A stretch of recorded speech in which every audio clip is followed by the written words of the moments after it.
Բավարար կհրապարակենք։ Շնորհակալություն, հանրային հեռուստաընկերություն։ Շնորհակալություն, պարոն վարչապետ, թեման շարունակելով հետաքրքիր է ինչ զարգացումներ կան սահմանազատման գործընթացում, մինչև տարեվերջ որևէ կոնկրետ արդյունք ակնկալում եք թե չէ, Բայրամովը խոսել էր նաև անկլավային գյուղերի խնդիրները լուծվելու հնարավորության մասին, թե պետք կարծեք թե ժամկետ չէր նշել։ Սահմանազատման հետ կապված են ինչ տեղի է ունենում, դա հրապարակային կոմունիկացվում է, այսինքն եթե հաղորդակցություն չի եղել պաշտոնական, նշանակում է որևէ նոր զարգացում չկա, ինչ վերաբերում է անկլավների թեմային, էքսկլավ անկլավի թեմային, դրա մասին ես խոսել եմ, այդ թվում նախընտրական շրջանում, եւ մենք պետքա բոլոր կիսատ մնացած հարցերը լուծենք, եւ ելի ասում եմ, ուզում եմ հիշեցնել, որ մենք նույնպես այդ թեմայով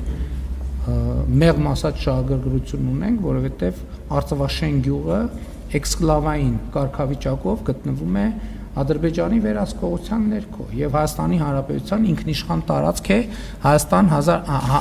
համաձայն 1991 թվականի Ալմաթայի հռչակագրով արձանագրված սկզբունքների։ Այսինքն, եթե օրինակ ես չեմ կարող հայտարարել, որ մենք անկլավների, էքսկլավների թեմայից հրաժարվում ենք կամ կարող ենք հրաժարվել։ Ոչ, մենք պետքա գնանք եւ այդ հարցին լուծում տանք, ինչպիսին կլինեն լուծումները, այդ արդեն քննարկման հարց է։ Ես ուզում եմ նաեւ հետեւյալը ասել, որ մենք այդ հարցը տեղափոխել ենք մի հարթություն, որ այդ թեմայի շուրջ լրացուցիչ նյարդ, այդ թվում արտաքին օգտագործմամբ չկիրառվի։ Հարցը կա, հարցը պետքա հասցեագրվի։ Այն համաձայն 1991 թվականի Ալմաթայի հռչակագրի եւ այն քարտեզների, որոնք դրվում են սահմանազատման հիմքում։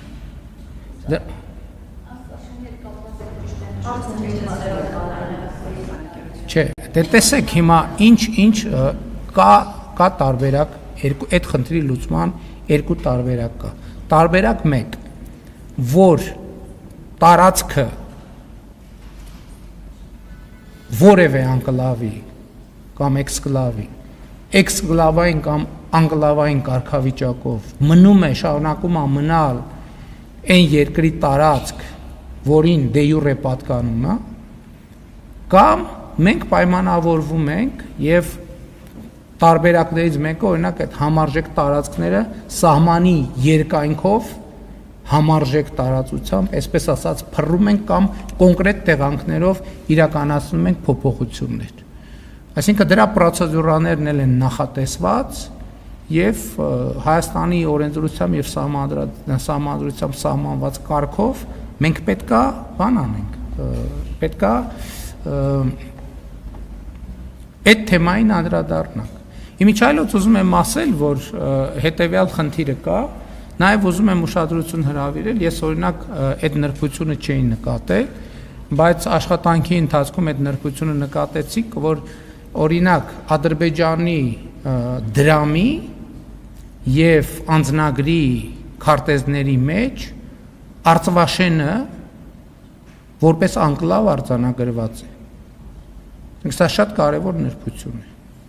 Սա շատ կարևոր նրբություն է եւ կարծում եմ մենք էլ պետք է հայելային նույն մոտեցումը ցուցաբերենք, որպեսզի Ալմաթայի հռչակագրով համապատասխան քարտեզների նկատմամբ ճշգրիտ վերաբերմունք ցուցաբերենք, որովհետև դա է բխում այն պայմանավորվածություններից եւ նախաստորագրված համաձայնագրի տեքստից, որը մենք ոչ միայն ստորագրել ենք, այլև Հայաստանի Հանրապետության քաղաքացիների կողմից այն փաստացի ընտրություններով արժանացել է հավանության։ Բայց այս նրբությունը համոզված եմ, որ Հայաստանում ես օրինակ ընդամենը մի ամիս առաջ եմ դրա մասին իմացել, կամ ամիս ու կես առաջ եմ դրա մասին իմացել, որ օրինակ Ադրբեջանի դրամի վրա, որտեղ Ադրբեջանի քարտեզը արտահայտված է, Արցախաշենը առանձին նշված է ուրիշ գույնով, որպես Ադրբեջանին չպատկանող տարածք։ Նույնն էլ անձնագրերի մեջ է, այդ նույն կերպով արտահայտված։ Այսինքն դե յուրե չպատկանող։ Հիմա ես չգիտեմ, ենթադրում եմ այնտեղ մարդիկ են նույնիսկ ապրում, երևի, շատ հստակ տեղեկություն չունեմ, բայց սա փաստ է, որը շատ էական է, այդ թվում մեր քաղաքականությունները եւ վերաբերմունքները եւ դիրքորոշումները մշակելիս։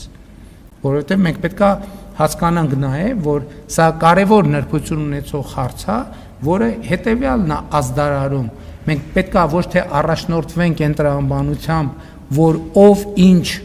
բան է արել է վերահսկողության տակ, այդ նշանակում է իրան է պատկանում, այլ մենք պետք է առաջնորդվենք խաղաղության համաձայնագրի տրամաբանությամբ։ Այն ինչ որ դե յուրե համաձայն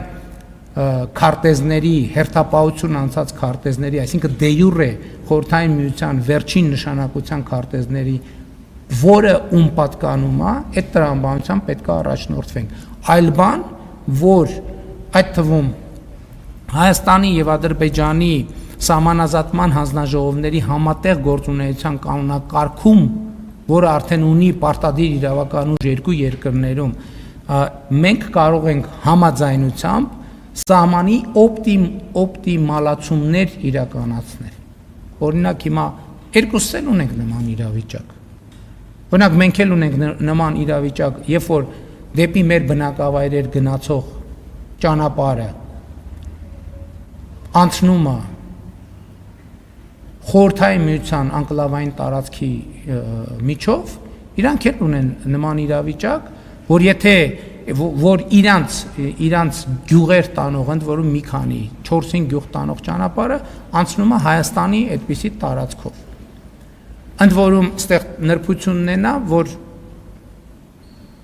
դրանք իրավիճակներ են, որովհետև ասենք օրինակ Ադրբեջանի դեպքում կարող է պարզվի, որ այդ գյուղերը կարող են ընդհանրապես կտրվել եւ ոչ մի ճանապարհ չունենան։ Այսինքն սրանք իրավիճակն է, հասկանում եք, խաղաղության տրամաբանությունը ուրիշ բան է, կոնֆլիկտի տրամաբանությունը ուրիշ բան է։ Եթե մենք գնում ենք կոնֆլիկտի տրամաբանությամբ, կոնֆլիկտի տրամաբանությունն է նա, որ ով ինչ վերցրեց, Իրանն է։ Բայց մենք հրաժարվել ենք այդ տրամաբանությունից, մենք ասում ենք այն ինչ որ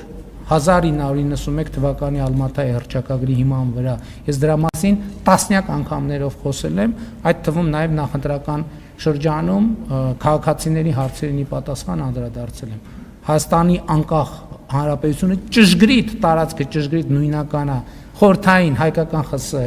տարածքի հետ 29743 քառակուսի կիլոմետր, Ադրբեջանի տարածքն էլ ճշգրիտ նույնական է խորհրդային Ադրբեջանի տարածքի հետ։ Եվ ընդ որում այդտեղ ուզում եմ այդ նրբությունը նկատի ունենալ, որովհետև այդ թվում խորհրդային միության հանրագիտարաններում, տարբեր հանրագիտարաններում Ադրբեջանի տարածքի չափը փոխվում է։ Ինչ է դա կապված դա։ Կասպից ծովի մակարդակի հետ է կապված, որովհետև հիմա էլ Կասպից ծովը բարձրանում իջնում է եւ բարձրանալ իջնելու հետ կապված Ադրբեջանի տարածքը փոխվում է։ Բայց խոսքը սահմանի մասին է, որը եղել է խորհրդային միության ժամանակ, խոսքը նաև անկլավային տարածքների մասին է,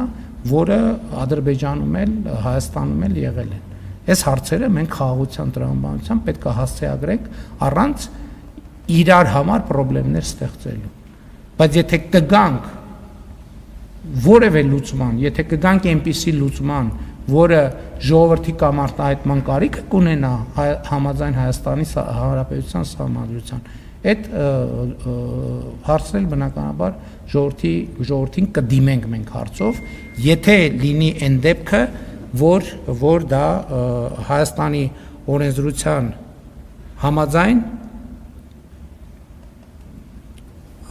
պետքա նման ընթացակարգերի բերի։ Շնորհակալություն, հաջորդ հարցը իրականում Շնորհակալություն, պարոն Փաշինյան, դուք խոսելով Գագիկ Ծառուկյանի շուրջ տեղի ունեցող զարգացումների